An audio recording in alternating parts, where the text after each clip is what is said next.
지금 러시아는 조용한 충격에 빠져 있습니다. 한때 붉은 매로 불리며 미그 35 최정예 전투기를 몰던 소령 소피아 야루소바. 그녀는 갑자기 아무런 예고 없이 민간 항공사까지 내려놓고 한국으로 자취를 감췄습니다. 크렘린은 이 사건을 극비로 분류했고 그녀의 이름은 모든 훈련 기록에서 삭제되었습니다. 도대체 왜 전설적인 조종사로 불리던 여성이 왜 낯선 이국 땅 한국에서 평범한 교관이 되기를 택했는지 그 따뜻하고 놀라운 비행을 시작합니다. 저는 소피아 야루소바입니다. 34, 러시아 공군 소령 출신이자 미그 35 전투기 조종사였죠. 지금은 민간 항공사에서 일하고 있습니다. 아니, 정확히는 일하고 있었습니다. 제 인생이 바뀌기 전까지는요. 그날도 여느 때와 같았습니다.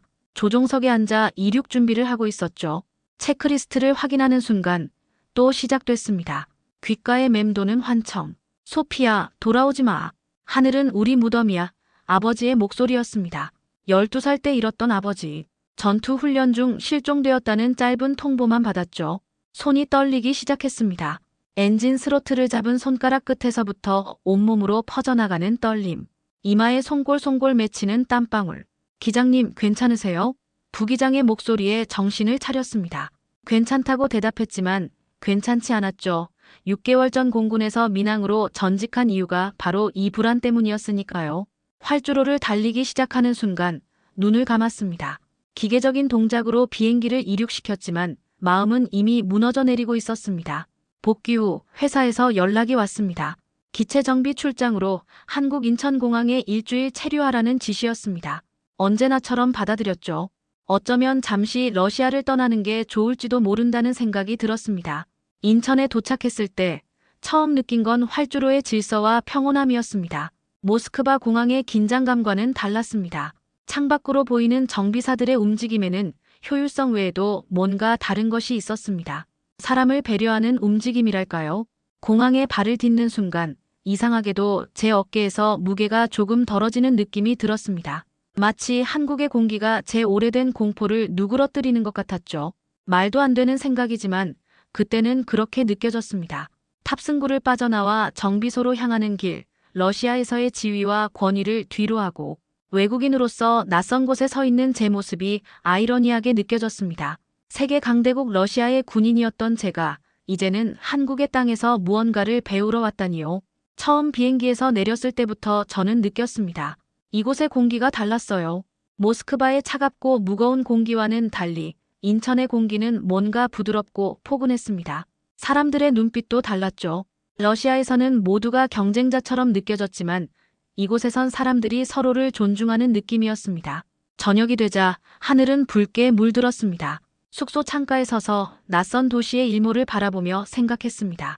이곳에서 일주일, 어쩌면 내 인생의 전환점이 될지도 모른다는 예감이 들었습니다. 마치 비행기가 고도를 높이듯 이 한국이라는 나라에서 저의 시선도 조금 더 높아질 수 있을까요? 그런 희망을 품으며 첫날 밤을 맞이했습니다. 정비소 문을 열자 밝은 미소의 중년 남성이 저를 맞이했습니다. 그가 바로 김정훈 정비팀장이었죠. 야루소바 씨, 도브로 포잘로바트. 러시아어로 환영한다는 인사를 건네는 그에게 놀랐습니다. 제 국적을 확인하고 미리 준비한 인사였겠죠. 작은 배려지만 마음이 따뜻해졌습니다. 커피 한 잔 어떠세요? 긴 비행 피곤하셨을 텐데. 김정훈은 제게 종이컵에 담긴 믹스 커피를 건넸습니다. 별거 아닌 행동이었지만 그의 눈빛에서 진심이 느껴졌습니다. 여기선 기계보다 사람이 먼저입니다. 김정훈의 말이 제 귀에 박혔습니다. 러시아에서는 임무가 우선이었고 사람은 그 다음이었죠. 하지만 이곳에선 달랐습니다. 커피 한 잔에 담긴 배려가 처음에는 낯설었습니다. 업무 효율을 떨어뜨리는 불필요한 의식 같았죠. 그러나 정비소의 분위기는 러시아의 어떤 군사시설보다 체계적이었습니다. 정비팀원들은 묵묵히 자기 일을 해나갔고 김정훈은 가끔 다가가 어깨를 두드리거나 농담을 건넸습니다. 명령 없이도 완벽하게 돌아가는 시스템이 신기했습니다. 그들 사이에는 보이지 않는 신뢰가 있었죠. 한국의 밤하늘은 러시아의 그것과 별반 다를 것 없었지만 왠지 더 따뜻하게 느껴졌습니다. 아마도 오늘 만난 사람들 때문이겠죠. 러시아에서는 군인으로서의 규율과 의무가 항상 제 삶을 지배했습니다. 하지만 김정훈의 정비소에서는 규율과 인간미가 공존하는 모습을 봤습니다. 어쩌면 그것이 제가 항상 그리워했던 균형이었을지도 모르겠습니다. 잠들기 전 문득 깨달았습니다. 오늘은 환청이 들리지 않았다는 사실을요. 처음으로 아버지의 목소리 없이 평온한 밤을 맞이하고 있었습니다. 한국의 공기에는 뭔가 다른 것이 있나 봅니다. 사람을 먼저 생각하는 그 무언가가요. 다음 날 아침 정비소에 도착하자 김정우는 벌써 와서 일을 시작하고 있었습니다. 그의 부지런함이 인상적이었습니다. 러시아의 상관들은 대개 부하들보다 늦게 오고 일찍 퇴근했거든요. 어젯밤 잘 주무셨어요? 한국 음식은 괜찮으셨나요? 그의 질문에는 형식적인 인사가 아닌 진짜 관심이 담겨 있었습니다.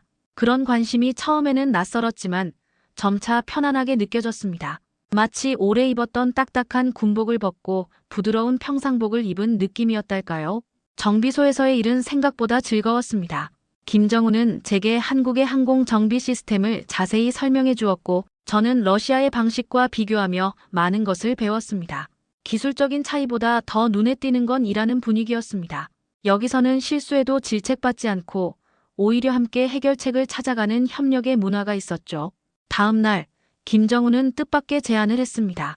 내일은 휴일인데 서울 구경하실래요? 제가 안내해 드릴게요. 처음엔 망설였지만 이 기회가 아니면 한국이라는 나라를 제대로 볼 수 없을 것 같았습니다. 수락했죠. 서울의 지하철은 또 다른 세계였습니다. 조용히 자기 일에 집중하는 사람들, 노약자에게 자리를 양보하는 청년들, 그리고 무엇보다 신호와 질서를 자연스럽게 지키는 모습에 놀랐습니다. 러시아에서는 상상하기 어려운 광경이었거든요. 한국 사람들은 왜 이렇게 조용한가요? 제가 물었습니다. 다른 사람을 배려하는 거죠. 공간은 혼자 쓰는 게 아니니까요. 김정은의 대답은 단순했지만 깊이가 있었습니다. 공존의 철학이 일상에 녹아있다는 느낌이었죠. 종로를 걸으며 전통과 현대가 어우러진 모습을 보았습니다. 고층 빌딩 사이로 보이는 고궁의 처마, 바쁘게 걸어가는 사람들 속에서도 느껴지는 여유. 이 모든 것이 조화를 이루고 있었습니다. 광화문 광장에 서서 한참을 바라보았습니다. 넓은 광장에 사람들이 자유롭게 오가는 모습, 그 사이로 스치는 봄바람. 모스크바의 붉은 광장과는 전혀 다른 느낌이었습니다. 여기서는 권위와 위압이 아닌 개방과 자유가 느껴졌습니다. 김정은 씨, 한국 사람들은 왜 이렇게 웃음이 많나요? 걸음을 멈추고 주변을 둘러보니 정말 많은 사람들이 웃고 있었습니다. 카페에 앉아 이야기하는 친구들, 아이와 놀아주는 부모님, 심지어 바쁘게 걸어가는 직장인들 사이에서도 미소가 보였습니다. 우리는 어릴 때부터 정이라는 걸 배우거든요. 사람과 사람 사이를 이어주는 따뜻한 마음이죠. 그게 자연스럽게 표정으로 나타나는 것 같아요. 점심으로는 된장찌개를 먹었습니다. 뜨거운 국물에 밥을 말아주는 김정은의 손길에서 위계 질서가 아닌 따뜻함을 느꼈습니다. 러시아라면 제 계급에 이런 대접은 상상도 못했을 텐데요. 밥상 앞에서는 모두가 평등하다는 그의 말이 가슴에 와닿았습니다. 식사 후 인사동의 전통 찻집에서 차를 마셨습니다. 찻잔을 두 손으로 받치는 예절을 알려주던 김정우는 문득 제게 물었습니다. 야루소바 씨는 왜 조종사가 되셨나요? 갑작스러운 질문에 한참을 침묵했습니다. 그리고 처음으로 누군가에게 제 아버지 이야기를 했죠. 12살에 이른 아버지, 그의 명예를 좇아 군에 입대한 일, 그리고 점점 커져가는 공포에 대해서요. 김정우는 그저 들어주었습니다. 판단하지 않고 조언하지 않고 그저 제 이야기를 온전히 받아들여 주었습니다. 그 시간이 저에겐 치유의 시작이었습니다. 정비소로 돌아온 그 다음 날 우연히 한 한국인 남성을 만났습니다. 박준호라는 승객이었죠. 그는 몇 주 전 제가 운항했던 모스크바 서울 노선의 승객이었다고 합니다. 기장님 덕분에 어머니 장례식에 참석할 수 있었습니다. 정말 감사합니다.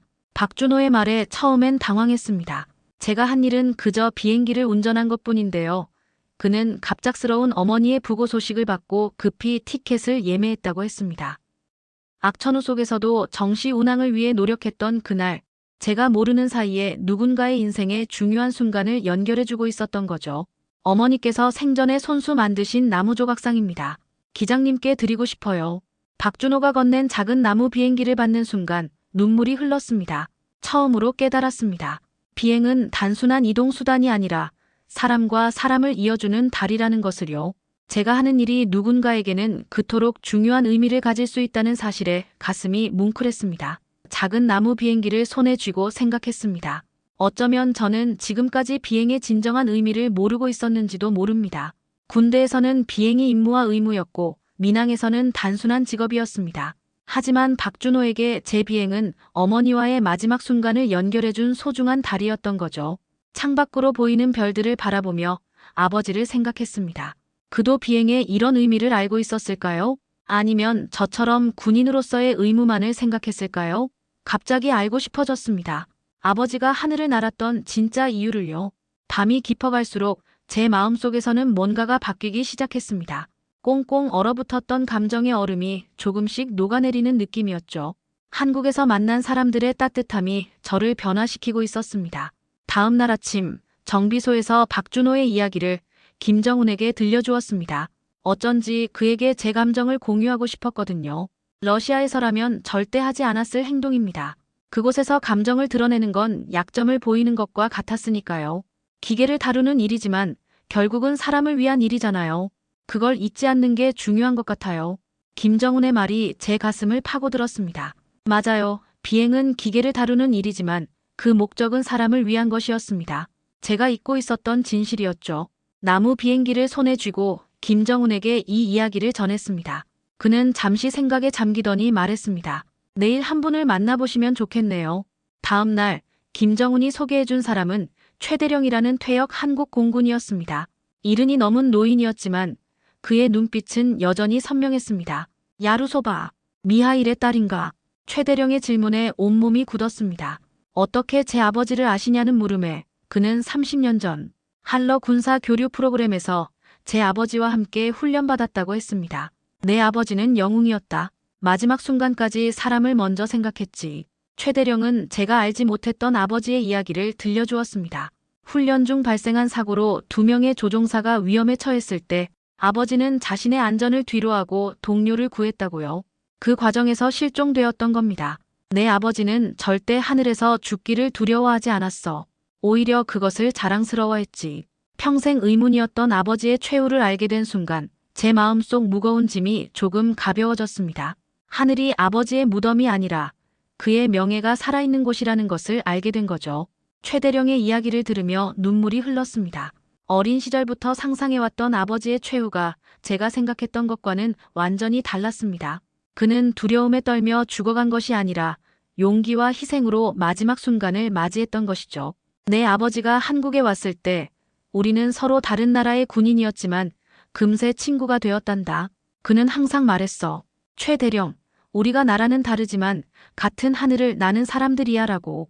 최대령은 주머니에서 낡은 사진 한 장을 꺼냈습니다. 젊은 시절에 그와 아버지가 함께 웃고 있는 모습이었죠. 두 사람 모두 비행복을 입고 서로의 어깨에 팔을 두른 채 카메라를 향해 미소 짓고 있었습니다. 이건 내가 가져가렴. 내 아버지의 진짜 모습을 기억할 수 있게. 떨리는 손으로 사진을 받았습니다. 12살 이후로 아버지의 얼굴을 제대로 기억하지 못했는데 이제 다시 그를 만난 것 같았습니다. 사진 속 아버지의 눈에는 두려움이 아닌 자신감과 열정이 가득했습니다. 그는 늘 너에 대해 자랑스럽게 이야기했어. 내 딸도 언젠가 하늘을 날게 될 거야 라고. 그 말을 듣는 순간 제 안에서 무언가가 바뀌는 느낌이 들었습니다. 아버지가 두려움의 대상에서 자랑스러운 영웅으로 바뀌어가고 있었고 하늘은 더 이상 무서운 곳이 아니라 아버지의 영혼이 자유롭게 날아다니는 곳으로 느껴졌습니다. 일주일이 거의 끝나갈 무렵 김정훈은 저를 자신의 가정으로 초대했습니다. 처음에는 사양했지만 그의 진심 어린 권유를 거절할 수 없었습니다. 밥같이 먹는 게 식구예요. 한국에선 함께 먹는 사람이 진짜 가족이죠. 김정훈의 집은 따뜻했습니다. 물리적인 온도가 아니라 그 안에 흐르는 정서가요. 그의 아내는 제게 한복을 입혀보겠다며 반갑게 맞아주었고 12살 딸 수아는 호기심 가득한 눈으로 제 러시아어를 따라 하려 했습니다. 저녁 식사는 제 인생에서 잊지 못할 경험이었습니다.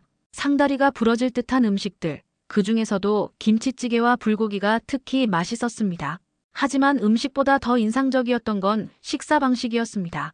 수아가 상추에 밥과 고기를 싸서 제 입에 직접 넣어주는 순간 눈물이 났습니다. 그 작은 손이 건네는 쌈한 입에 가족의 따뜻함이 담겨 있었기 때문입니다. 러시아에서는 상상도 못했던 친밀함이었습니다. 어때요? 맛있죠? 이게 한국식 사랑이에요. 수아의 천진난만한 말에 웃음이 나왔습니다. 맞아요. 이것이 한국식 사랑이구나. 음식을 통해, 작은 배려를 통해 전해지는 따뜻한 마음. 러시아에서는 결코 경험하지 못했던 정서였습니다. 식사가 끝나고 김정은의 아내는 저를 부엌으로 불렀습니다. 큰 통에 배추가 담겨 있었고 옆에는 빨간 양념이 준비되어 있었습니다. 우리 집 김장하는 날이에요. 같이 해볼래요? 이상하게도 거절할 생각이 들지 않았습니다. 배추 사이사이에 양념을 바르는 작업은 생각보다 어려웠지만 함께 웃고 떠들며 담그니 그 자체가 즐거웠습니다. 김장은 혼자 담그면 맛이 없어요. 같이 담가야 맛있어요. 그 말이 한국 문화의 본질을 담고 있다고 느꼈습니다. 혼자가 아닌 가치의 가치. 제가 러시아에서 그토록 그리워했던 것이었습니다. 그날 밤 김정은 가족과의 저녁은 단순한 식사 그 이상이었습니다. 저는 가족이라는 이름으로 그들의 일원이 되었고 외국인에서 식구로 변화하고 있었습니다. 김장을 마치고 거실에 앉아 차를 마시며 김정은의 아내는 제 손을 잡고 물었습니다. 한국에서의 일주일은 어땠어요? 그 질문에 솔직하게 대답했습니다. 제 인생에서 가장 따뜻한 시간이었어요. 러시아에서는 항상 강해야 했거든요. 약함을 보이면 안 되는 곳이었으니까요.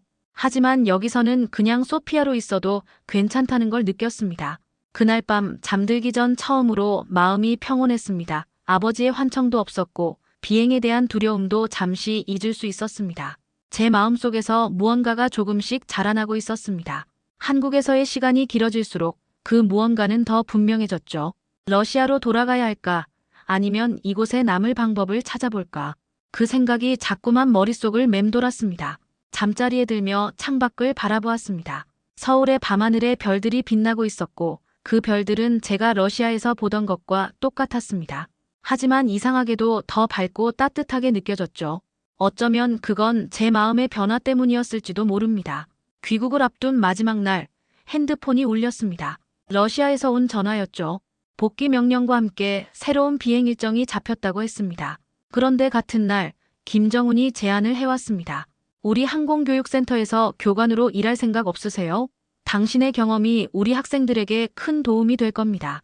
인천공항 활주로를 바라보며 오랜 시간 고민했습니다. 러시아로 돌아가 또다시 공포와 싸워야 할지 아니면 이곳에 남아 새로운 시작을 할지. 활주로의 불빛들이 마치 별처럼 빛나고 있었습니다.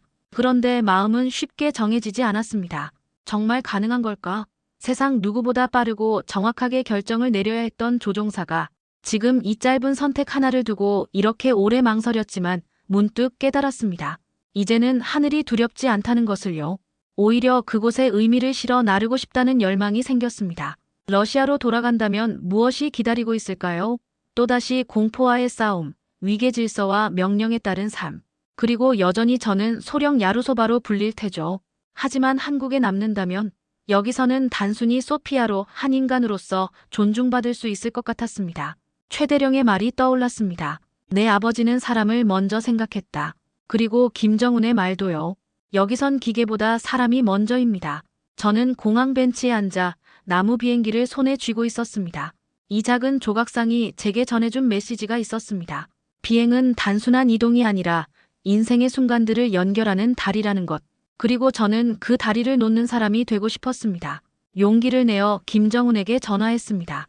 김정은 씨, 교관 제안. 정말 진심인가요? 물론이죠. 야루소바 씨의 경험과 지식은 우리에게 큰 자산이 될 거예요. 그렇다면 수락하겠습니다. 전화를 끊은 후 벅찬 감정이 몰려왔습니다. 두려움과 기대가 뒤섞인 감정이었죠. 세계 최고의 조종사 중 한 명으로 인정받던 자리를 내려놓고 낯선 나라에서 새 출발을 한다는 건 쉬운 결정이 아니었습니다. 하지만 이상하게도 마음은 가벼웠습니다. 마치 오랫동안 짊어졌던 무거운 짐을 내려놓은 것 같았죠. 그 짐이 바로 제 과거, 아버지의 죽음에 대한 두려움, 그리고 러시아 군인으로서의 굳은 정체성이었던 것 같습니다. 다음 순간 가장 어려운 일을 해야 했습니다. 러시아 항공사에 사표를 제출하는 것이었죠. 예상대로 그들은 이해하지 못했습니다. 세계 최고의 항공사 중 하나를 떠나 아시아의 작은 나라에서 교관이 되겠다니 미친 짓이라고 생각했겠죠. 야루소바, 당신은 러시아 공군의 자랑입니다. 생각을 다시 해보세요. 상관의 설득에도 제 마음은 변하지 않았습니다. 오히려 더 확고해졌죠. 이제는 러시아 공군의 자랑이라는 타이틀보다 그저 소피아로 살고 싶었습니다. 사표를 내고 난 후 마음이 이상하게 가벼워졌습니다. 마치 비행기가 무거운 짐을 내려놓고 더 높이 날 수 있게 된 것처럼요. 이제 저는 러시아 군인이라는 무거운 갑옷을 벗고 그저 소피아로서 새로운 비행을 시작할 준비가 되었습니다. 그날 밤 작은 나무 비행기를 바라보며 아버지에게 말을 건넸습니다. 아버지, 이제 하늘은 우리의 무덤이 아니라 새로운 이야기가 시작되는 곳이에요.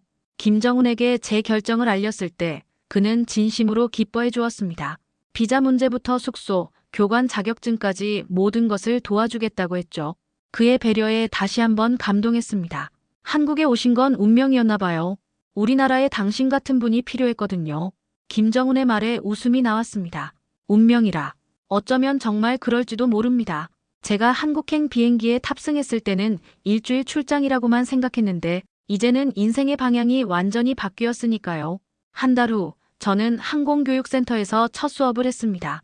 긴장된 마음으로 강의실에 들어서자 20명의 예비 조종사들이 호기심 가득한 눈으로 저를 바라보고 있었습니다. 안녕하세요. 저는 소피아 야루소바입니다. 떨리는 목소리로 시작한 첫 수업에서 저는 비행의 기술보다 더 중요한 것을 가르쳤습니다. 비행은 단순히 기계를 조종하는 일이 아닙니다. 그것은 사람의 이야기를 나르는 일이죠. 한 학생이 물었습니다. 교관님, 비행이 두렵지 않으세요? 잠시 생각한 후 대답했습니다. 두렵죠. 하지만 그건 두려움 때문이 아니라 책임감 때문입니다. 우리가 나르는 건 단순한 승객이 아니라 그들의 삶과 이야기예요.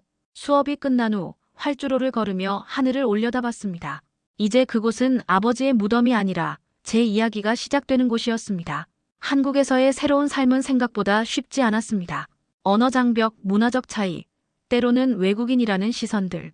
하지만 그 모든 어려움 속에서도 저는 점점 더 단단해졌습니다. 마치 비행기가 난기류를 뚫고 더 높이 올라가는 것처럼요. 김정은과 그의 가족은 제 한국 생활에 든든한 지원군이 되어주었습니다. 주말마다 그의 집에서 함께 식사하며 저는 한국의 진짜 모습을 배워갔습니다. 그곳에서 저는 단순한 손님이 아니라 가족의 일원으로 받아들여졌습니다. 수아는 이제 저를 소피아, 이모라고 불렀습니다.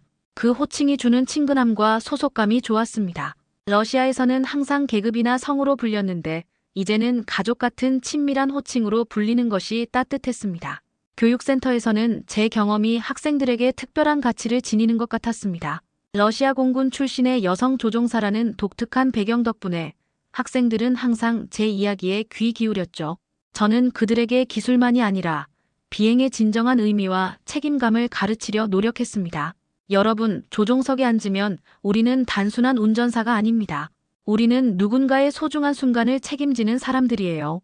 때로는 이별의 순간, 때로는 재회의 순간, 그 모든 것이 우리의 손에 달려있죠. 학생들의 눈빛이 달라지는 것을 볼 때마다 제가 옳은 선택을 했다는 확신이 들었습니다. 그들에게 단순한 기술이 아닌 삶의 지혜를 전할 수 있다는 것이 보람찼습니다. 가끔은 러시아가 그립기도 했습니다. 모스크바의 넓은 거리, 눈 덮인 겨울 풍경, 친구들과의 추억. 하지만 그 그리움은 이제 아픔이 아니라 제 일부가 되었습니다. 러시아에서의 삶과 한국에서의 삶, 두 세계를 모두 품은 사람이 된 것 같았습니다. 어느 날 교육센터에 특별한 손님이 찾아왔습니다. 최대령이었죠. 그의 손에는 낡은 앨범이 들려 있었습니다. 내 아버지와 내가 함께 찍은 사진들이야. 내가 가지고 싶을 것 같아서 가져왔단다. 앨범을 펼치자 젊은 시절의 아버지와 최대령이 함께 찍은 수십 장의 사진이 나왔습니다. 훈련 중인 모습, 함께 식사하는 모습, 웃고 있는 모습. 이 사진들을 통해 저는 아버지의 또 다른 면을 발견했습니다. 그는 엄격한 군인이기도 했지만 동시에 따뜻한 친구이자 열정적인 조종사였던 것이죠. 내가 내 아버지에게서 배운 것처럼 지금 내 학생들이 너에게서 배우고 있구나. 그게 바로 진정한 유산이야.